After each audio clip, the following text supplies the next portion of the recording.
tales to terrify.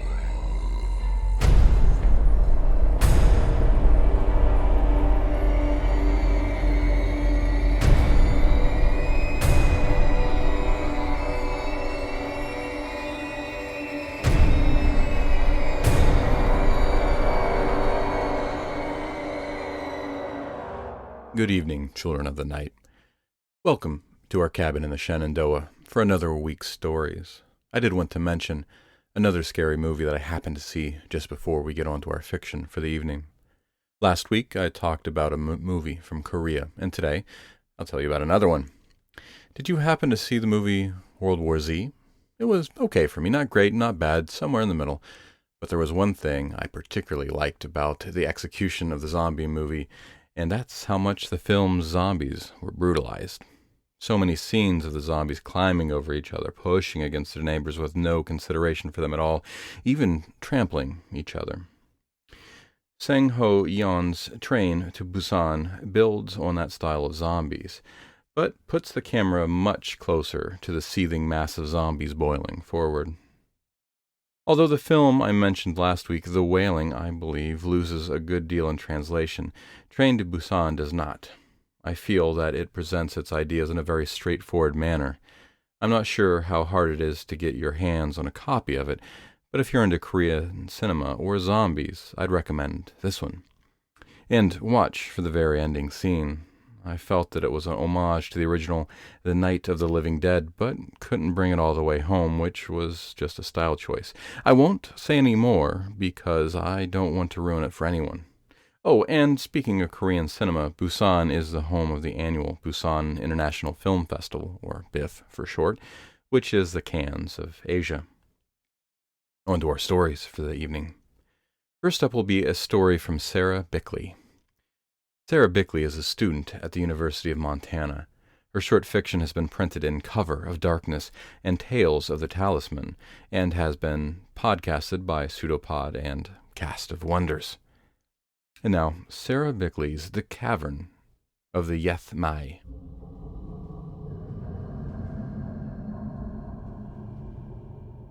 Ian phoned me at my hotel the day before yesterday, almost as soon as I got back. I can't say I wasn't glad to hear from him. I had lost touch with so many of my friends while I was studying abroad. But it was so typical. He didn't ask me out for a drink or even say so much as, "Welcome home, Moira." No, he wanted me to work. Ian was always insensitive like that. I shouldn't speak ill of him, though. Not now. It was the project, of course, the thing that occupied all his time after he left the university 5 months ago. Our mutual friends, in their few communications while I was away, had told me a little about it. They said Ian was digging holes down by the lake. They never mentioned why, but I knew better than to think he was merely treasure hunting.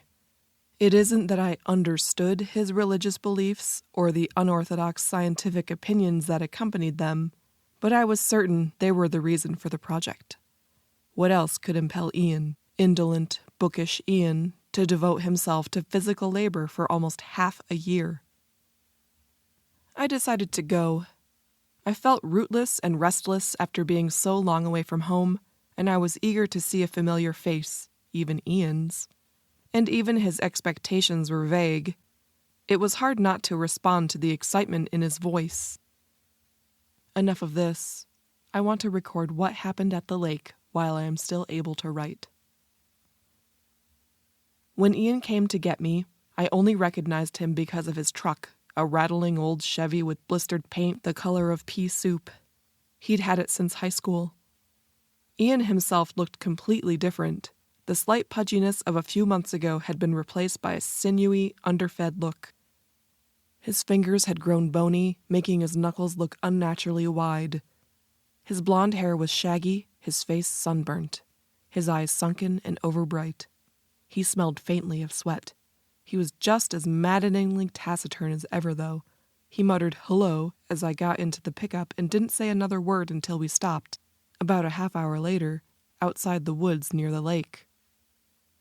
After parking by the side of the road, he hauled a long ladder out of the bed of the pickup and had me take the 2 shovels and 2 flashlights that were with it.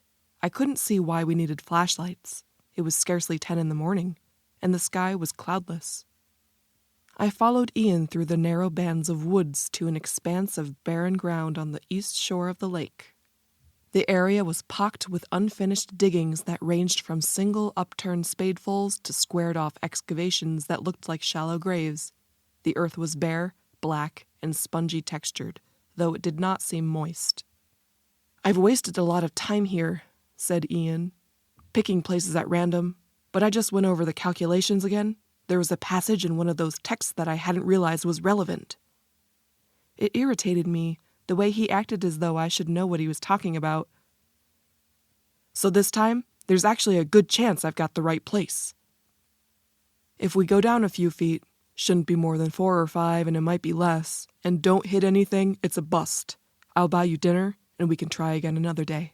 If we do break through, though, you're welcome to come down with me. I've got a pretty good idea what it'll be like, and as long as you stick by me, it should be reasonably safe." Ah, here we are. He led me to a dowel stuck in the ground a few yards from the edge of the water where the soil was particularly dark and loose. He set down the ladder and grabbed one of the shovels. "Let's get digging," he said. "We've got a lot to get through." I should have realized what hard work it would be. Within minutes, my lower back was hurting and my hands felt cramped and clawed. I wish I'd brought sunglasses, too. The glitter of sun on the lake threatened to give me a headache. But we had something to show for our work. The soil was changing.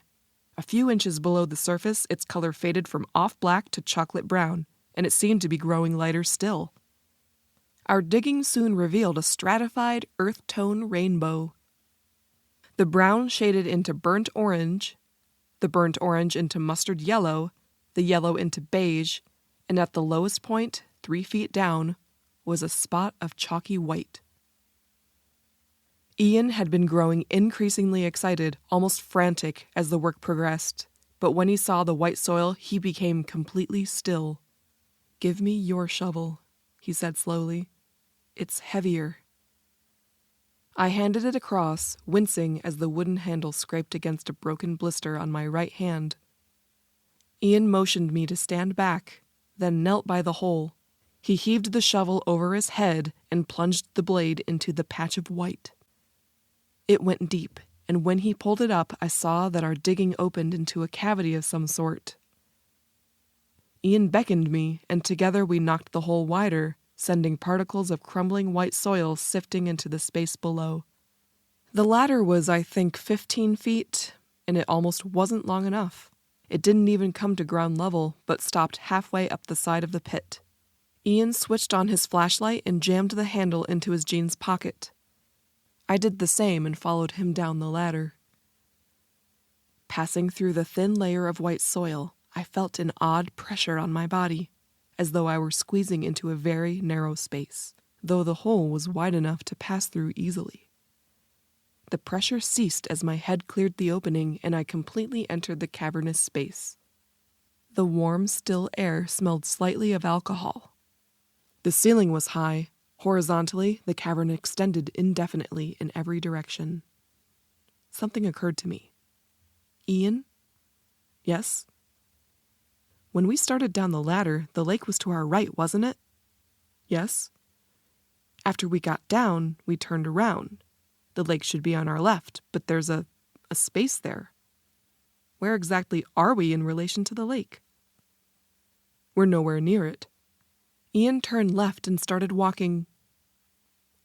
Had I not known his methodical cast of mind, I would have thought he'd chosen the direction solely to tweak me. The cavern was quite silent. Although the floor was hard as obsidian, our footsteps made no sound. My vague feeling of uncanniness only increased when my eyes adjusted and I realized there was a light source within the cavern. 2 of them, actually. The first, and at this point the brighter, was a series of orange markings on the flat black ceiling. They were widely varied, from broad stripes and splotches to spidery or craze-like designs, to figures that seemed almost alphabetic, and had a steady and pervasive glow. One arrangement in particular caught my eye. A character that resembled a sketch of a tree branch, repeated thrice and surrounded by a circle with 5 breaks in it. I spotted this cluster several times as we walked. The second light source was a powdery, luminescent dust scattered on the ground, evenly for the most part, but there were bare patches, and in places the dust was gathered into little rounded heaps. "Switch off your flashlight," he said.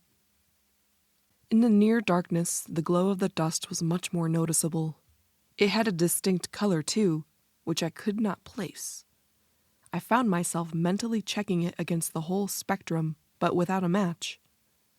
The quality of the luminescence reminded me of a black light, but the color was something else, something alien and unpleasant. Ian scooped up a handful of the dust and held it toward me. "Put out your hand." I hesitated. "Put out your hand," he repeated. "They can't hurt you." I put out my hand. He poured the dust into my palm. It had the sliding, cakey feeling of cornstarch. "Now drop it." I tossed the dust away. Harmless or not, I was glad to be rid of it, and rubbed my hands together to remove the remaining particles from my skin. But there were no particles. No trace of dust remained on my hand. By the glow from the ceiling, I could see Ian grinning. "Neat, huh? I've read a lot about these little fellows, the Yathmai, they're called. They just slide right off you, provided your skin is dry. It better be dry. They just love water, and they hardly ever get any. But apart from that, they can't stick to you when they're under the signs." He stood and switched his flashlight back on. "Apparently they can be pretty nasty when they're not under, though, unless you know how to deal with them." We walked for a long time, without conversation and with little apparent change in our surroundings. There was almost a kind of tedium to it. The cavern seemed to have exhausted its store of surprises, and I was still too stunned to do any hard thinking about the ones it had already dealt. I wished I had worn my watch. I stole a glance at Ian's, but it read 9:27, which didn't seem likely, and the date was wrong. Ian seemed filled with nervous energy and maintained a pace too quick for my liking. He stopped periodically, but not to rest, only to inspect the masses of dust on the floor, or to stare up at the ceiling and mutter under his breath. After one of these stops, he resumed walking at a much slower pace. At first, I thought we had circled back to our entrance, for there seemed to be a draft blowing the dust around, but no, this was plainly a different part of the cavern. I could tell by the marks on the ceiling. They were dimmer and more widely spaced and contained fewer of the alphabetic symbols I had noticed earlier. The dust seemed both more abundant and brighter than before. It lay more than an inch thick on the ground, shifting and duning like sand in the Sahara. Soon we came to a point where the markings entirely ceased. Ian again stopped walking to stare up at the ceiling. This time he switched off his flashlight and motioned me to do the same. We stood only about 10 yards apart, but the darkness was so nearly complete that I could not see Ian at all. Bright as the dust was, its light did not penetrate far. The orange markings above me were sparse and very faint. Above where I estimated Ian was standing, there were none at all. I felt no breeze on my face, but the dust whipped about more forcefully than ever, stinging through the fabric of my slacks. Its movement was even wilder near Ian. I could see sheets of it rising man-high and then dropping down to join an ever-moving arabesque on the ground. I had a vague notion that it was moving to some purpose. Before the idea was complete, before I could speculate how dust, even this bizarre dust, could be capable of forming a purpose, I recognized that all the movement centered on a single area and ceased at a certain spot. A pile began to form. Gradually the glow became brighter until its light penetrated the darkness well enough to see by, and what I saw? The pile was formed around Ian, drifted as high as his chest, and the level was visibly rising. He stood completely still, his eyes closed, his lips moving without a sound. I was already running toward him, unthinkingly switching on my flashlight, an utterly redundant act. The off-color glow had become blinding. Ian's eyes opened as the beam fell on his face. He looked straight at me and said, calmly it seemed, but in a choked and croaking voice. "Go back and wait for me under the signs." The dust drifted around him even more rapidly than before. It rose up his neck, shelved out under his chin. He whispered something. I think it was, "I was wrong." Then the dust filled his mouth. A second later, his head was completely covered. Where Ian had been, there was nothing but a loose, quivering column of dust. I stared at it, dazzled and unafraid, and for a moment I thought I understood why he had gone out from under the signs. I don't know what was in my mind at that moment. I can't get it back. When I blinked, the enchantment broke. Ian was still in there, still in danger, and I had to act. I reached forward to wipe the dust from his face. My fingertip caught the contour of his nose, soft and almost excessively pliable, with an overlay of moist grit that would not rub off. I pressed harder, drawing a finger down the bridge of his nose, and it gave. The narrow hump of bone and cartilage pushed in as easily as wet clay. I pulled my hand away. It was caked with dust and blood. I slapped at the dust with some idea of getting it off Ian before it could do more harm. It scattered easily, and several seconds passed before I realized I had cut the column to half its height and Ian was not inside. I panicked, dropped the flashlight, turned and ran blindly. It was suddenly difficult to move. I felt cold, heavy, almost drowsy. But I did not allow myself to stop until I was well under the signs. When the orange above finally outshone the weird color below, I paused to take stock. Ian was probably dead and certainly gone. I had no light and almost no idea of my location. The cavern was vast and undifferentiated. Flat floor, flat ceiling, no landmarks, except the signs. I looked up. None of the symbols seemed familiar, so I decided to chance a little exploration.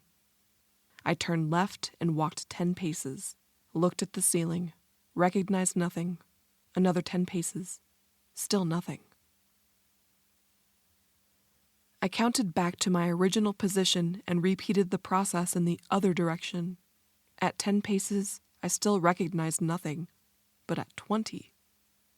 a cluster of 3 branch-like characters surrounded by a broken circle. I could see 2 more of these clusters, far off to either side of the first one I'd spotted, with other, less coherent symbols between. One cluster was a bit dimmer, the other a bit brighter.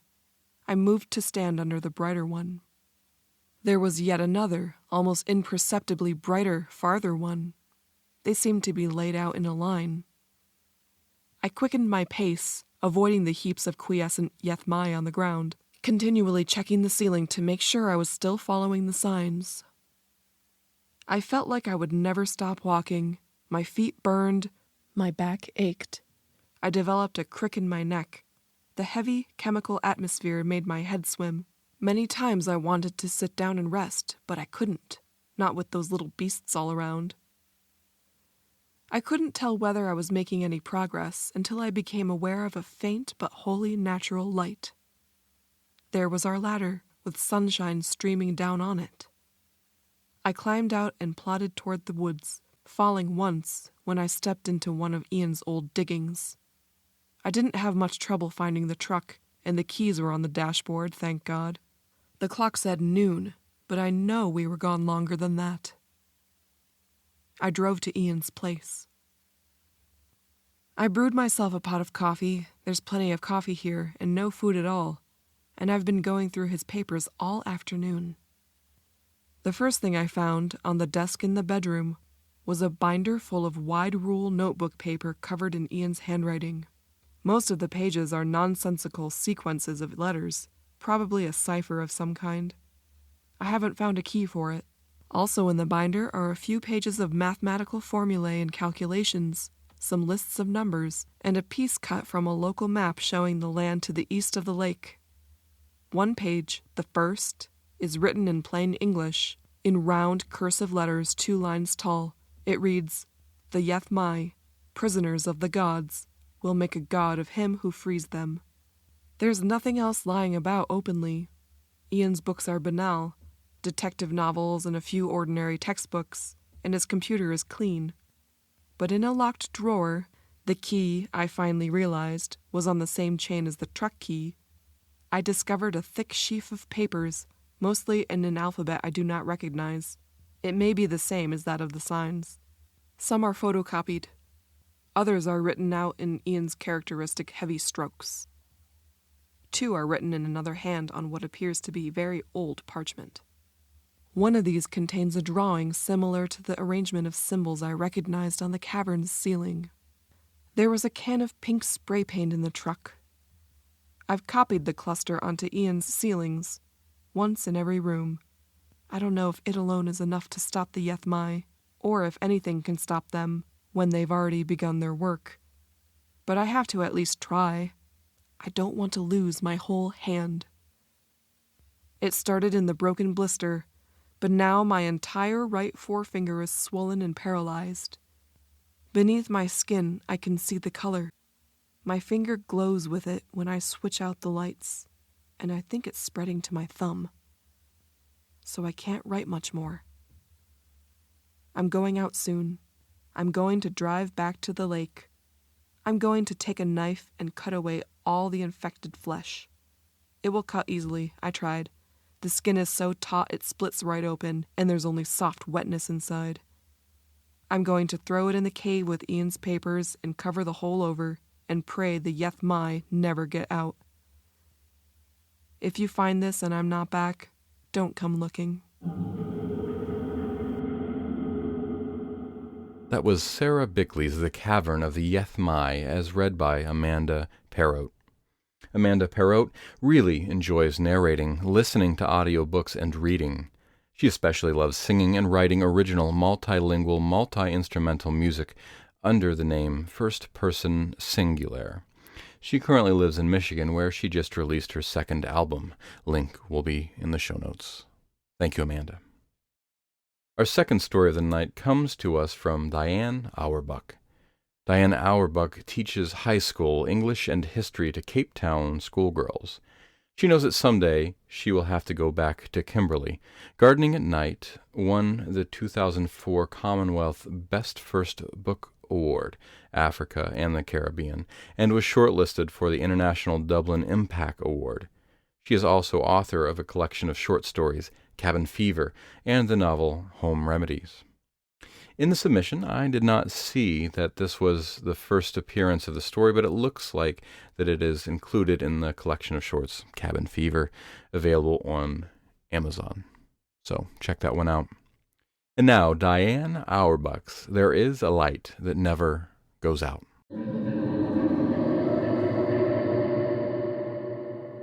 Sooner or later, everyone came to Kotnahora.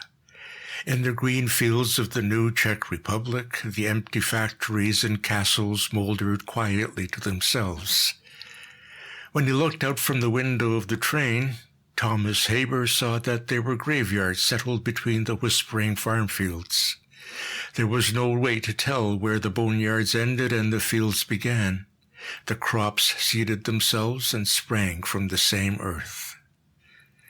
Kotnahora, Kotnahora, simple to say, even for foreigners, even for those who found themselves on the train from Praha when they had meant to go somewhere else. The travelers rustled their maps and squinted at the legends, angling up to the light of the thin paper, thumbed and receding and unfoldable along quite the same lines. One of them was reading his book. He cringed when he saw it and held his journal more tightly. Luckily, no one would recognize him from his author photo. The publishers had used an image of a uniformed Haber from another century. At least here in Eastern Europe, he would not see his young self stretched out on posters and billboards. Thomas Haber, the first of 2 children born at the same time, had never been a fearful man. In the manner of British Jews, he did not allow himself to be bent to the world of spirits. It was Halloween, the time when Christians set free the old ghosts to chase across Europe. He was immune. A pumpkin was a pumpkin, and Thomas the twin was lucky to wander in English shops that laid them out so in hard polished rows, the memory of famine lodged in the bright flesh divided by a clean slice of the knife. His family name was his shield, Haber, the one who's been passed over, and you could take that either way. Over the centuries, Jews had learned to toughen their hearts, but in the last decades he had seen the insult reclaimed, like a sliver of seabed made fit for dry living. No one said Heb anymore. The slike had been driven underground. Zionist, they said instead. His sister Miriam had been given a cat named Israel. The thought of Miriam hurt his heart. Thomas the twin distracted himself by peering at the other travelers. He pressed his hands to his eyes and sighed. How time doubled back on you, stretched out or pulled you back to the other places, so that the events of 40 years ago seemed more real than the present. The faces of prisoners of war, rather than the Japanese girls here on the train who slept with their small mouths open, the wide-eyed present Americans tonguing their phrase books. How could a person's body be in one place and their mind in another? He was nearly 80, and still he didn't know. And neither did Miriam, though nowadays she had plenty of time to contemplate these mysteries as she lay swelling softly in her hospital bed, swelling like a woman left for dead, horizontal. The chemotherapy had turned her hair silver. It was falling out in strands. Every morning the clumps lay on her restless pillow, marking time like candle wax. Thomas the twin had abandoned his interviews, his TV appearances, the lunches. He triangulated the route between Miriam's empty house and his dark one and the hospital, a zigzagging arrow on a war room map. Someone had to feed Israel. The cat had settled at last in Miriam's chair, and there was no budging it. How was it, Thomas wondered, when he rattled pellets in the plastic dish, that someone could be gone but leave behind their hair in the brush, their slippers under the bed, Chanel No. 5 on a cushion. He stood in Miriam's fading, flowery living room with the bowl in his hand and considered the mountains of shoes collected by thrifty guards at Bergen-Belsen, sad and momentous, the old skins left behind. When his cell phone rang, he ignored it. The publicist could wait. The train clacked. Haber turned his mind away from his sister, but she was replicated in the faces he saw on the notices, in his book, in the eyes of his fellow travelers. The hospital did not allow mirrors near the terminal patients. The nurses kept the dying from taking their last image into the next world. He kept Miriam's face in his head. He was preparing himself, he knew. There was so much to grieve. The dead of centuries, his old life. Now Miriam. Thomas the twin peered at a rusting tractor in the rich checked grass and wondered, what will I be called when she is gone? But Miriam was not dead yet. In one of her lucid periods, she had turned from her memory to her waiting twin and clamped her hand on his wrist. Its heat made him shiver. She was burning in her bed. Thomas wanted to push her off, but he could not. She had held him close, whispering, as though she was telling him a marvelous secret, as though there were other people in the room who would care. "Just go if you want," she said, and her face gave him up. "It will take forever. Come back and tell me all about where you've been." Her hand was a hot bracelet on his flesh. He remembered being 8 years old, Miriam smiling, her black ringlets springing from her head, asking, "Do you want a Chinese bangle?" He stood next to her bed and he lightly said, "Who needs to go all the way to the other side of the world when they have everything right here?" He knew that he was part of a generation of people who were afraid of nothing except to go traveling, not because they did not know what they would see, but because they did. there were 100 civilian reasons to stay at home. Miriam replied, "Don't worry, please, go. Let someone else feed Israel." Night after night she asked whether he'd made arrangements. She was no better. She was no worse. The two of them waited for a death that did not come. And so it was that he would travel alone through Europe again to find the old places in the hope that they'd changed. He had known them by their other names, but he hoped to arrive there still. Ordinary towns in Germany, Poland, the Czech Republic, translated by historical account. He would pass through them and they would give up their ghosts, their pancakes and plagues, their imperial eagles, impalers. On each train he'd held his journal on his lap like an infant. The covers were threadbare, the naked white corners nudging at his palms. The two regarded each other. They were almost there.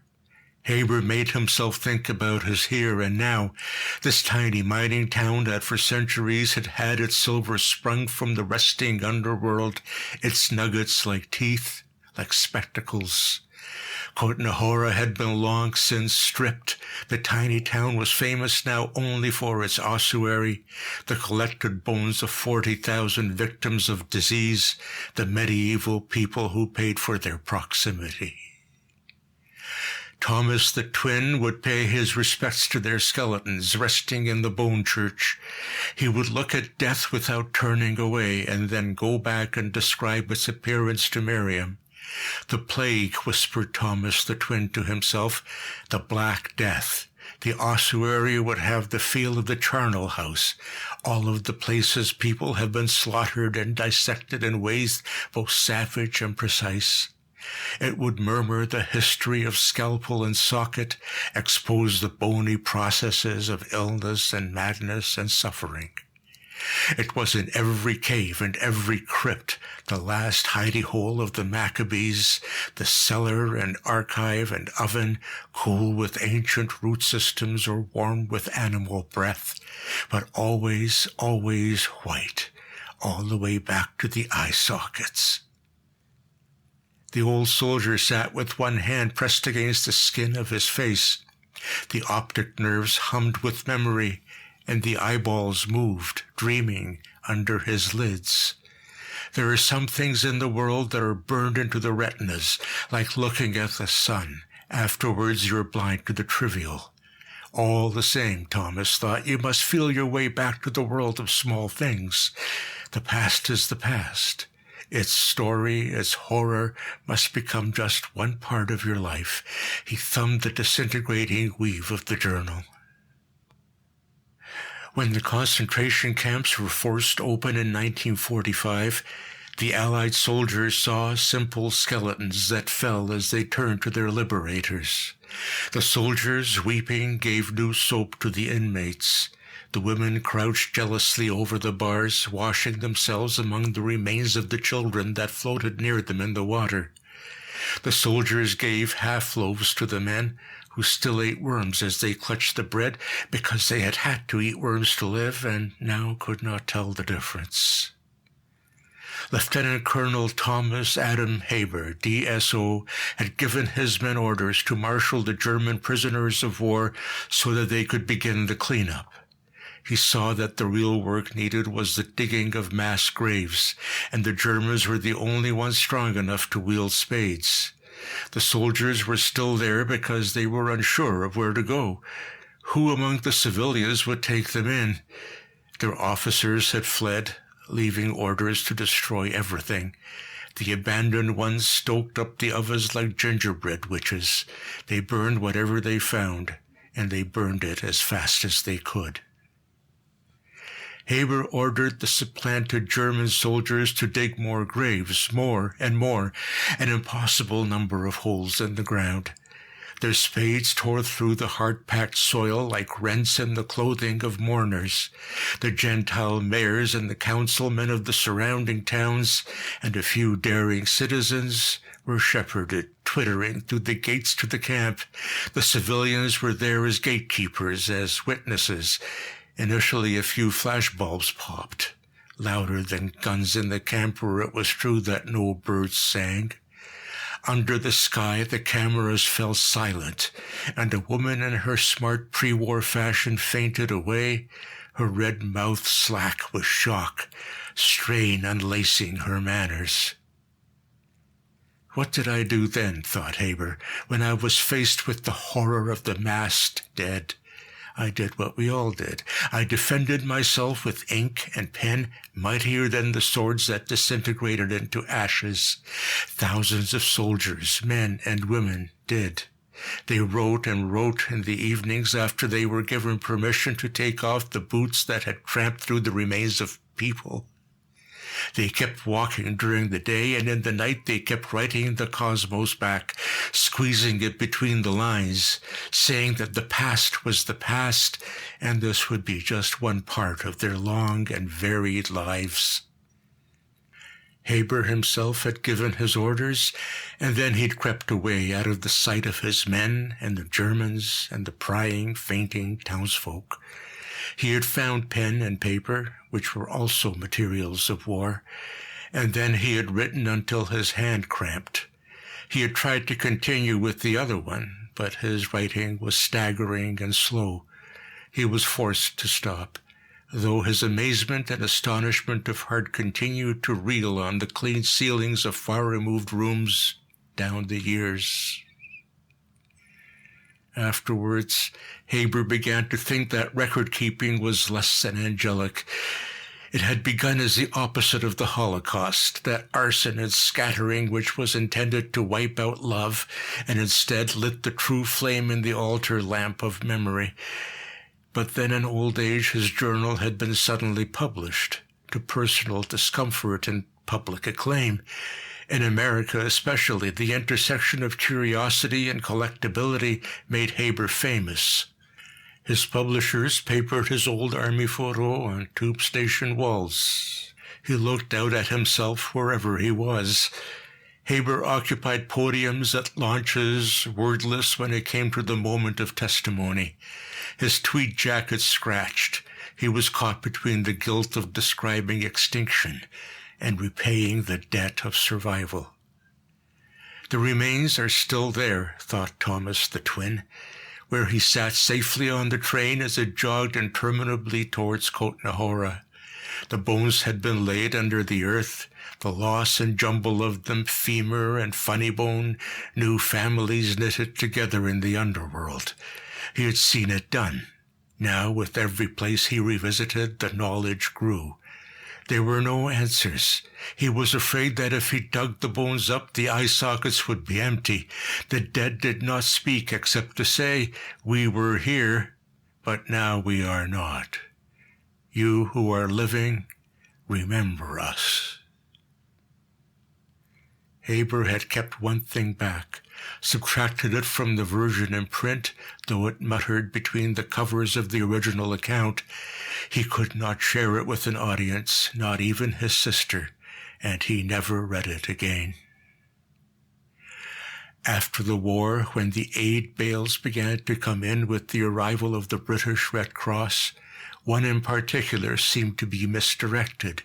Instead of the new dresses and shoes and the 1,000 coats of Joseph that would set the new world dreaming, it was stuffed with cosmetics, a consignment of red lipstick.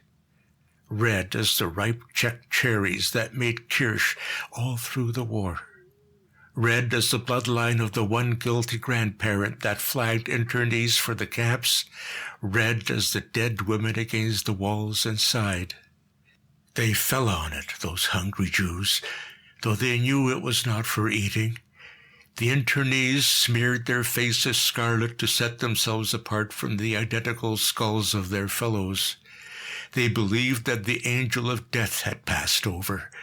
The ones who died after liberation, so long and no longer, went to their mass graves with circus faces. One woman still clutched a tube as she lay in the makeshift mortuary. They could not pry the lipstick from her fingers, and it went with her into a colored afterlife. Thomas the twin wondered who would apply Miriam's makeup while he was away. When he took his hands away from his wet face, the train had stopped, as if the town had appeared expressly at his wish. The sky was Russian blue. Against it the moons and stars of the saints' halos chimed, familiar and unfamiliar. They led him on like the Star of Bethlehem. In the late afternoon, the autumn had spread itself flat against the roofs of the town. It was pierced by the spires of the ossuary. Gilt weather vanes were the visible center of the tiny settlement. They stretched out like the branches of a menorah, blinding when the sun caught them and set them aflame. Thomas the twin stood, dazzled, with his feet planted on the dusty other side of the world. He saw himself, a stooped man left on a platform which was no real resting place but only a way station, built for endless rickety contemplation. The walk to the ossuary was short. Where else was there to go? Still, Haber lost his way and had to ask for directions, pointing at the guidebook, gesturing death. When he came to it, he was surprised to find it surrounded by a modern graveyard. Entire families walked among the mounds, come to tidy and weep and make sure that the dead had remained fast, pinned down by the tombstones over their chests. The graves were well tended, white-marbled and red-flowered like underwater gardens. The headstones bore the particular smiling faces of the citizens of Kotnahora, not as they were at the moment of death, but as they were in decent middle age. How was it possible that a life can end up a dry memorial with a bunch of flowers drawn in tightly at the neck? Thomas the twin's head hummed with comprehension, and with his own fate, his sister's. He thought of Joseph Mengele, who called himself a doctor, who did his experiments without anesthetic on sets of Jewish twins. The last living members of the Haber family would not be separated now. Inside the dim ossuary, it was so cold he could see his breath. Haber paid his pathetic entrance fee and descended the marble stairs like a debutante. He braced himself for the expected pickling and rot, but the million bones were quiet, scrubbed, baldly nondescript. At his feet the floor tiles locked firmly in place. Bone chandeliers clinked above his head. The bone coats of arms were plucked at by bone birds, and the bone cupids winked down over his shoulder. Thomas pivoted slowly, imagining the monk who had made it all, the man who had been driven slightly mad by the knowledge of the skeleton inside him. He had survived the plague that took everyone else. Why were some spared and others taken? On this point, his God was silent, unhelpful. He looked at the carnage, worse than waste, and held fast to the universe in his head. His work was slow at first.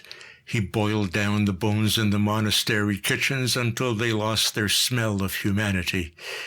In his hands they became instruments, cutlery, tools. When they were stripped of flesh, he laid them out in the peevish European sun. Then he coated them with whitewash. They dried again.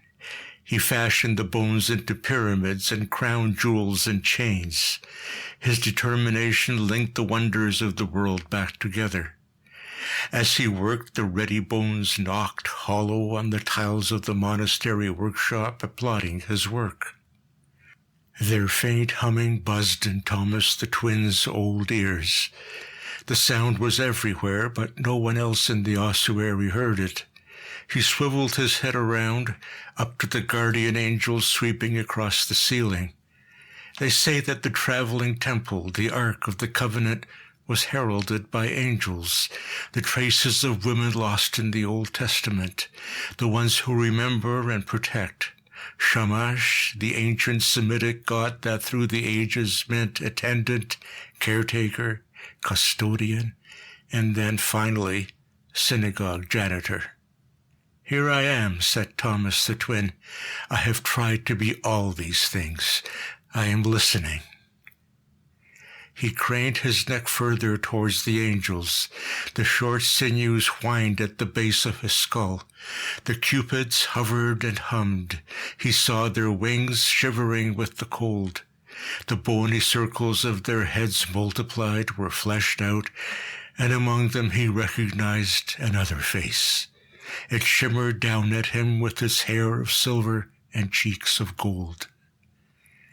"Miriam?" murmured Thomas the twin. The few other tourists glanced at him, but he did not notice them.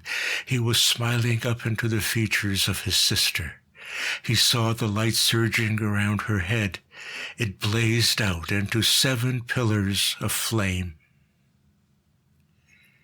Thomas the twin's last thought was a generous one. "Remember us," he thought, "those of us who were sunk in the past or rocketing into the future. Remember us in the here and now." The other visitors saw him fall heavily on the tiles. Fed by the pages of the book he clutched, the fire consumed him in minutes. It was utterly peaceful there in the hot white light of the Bone Palace in Kotnahora.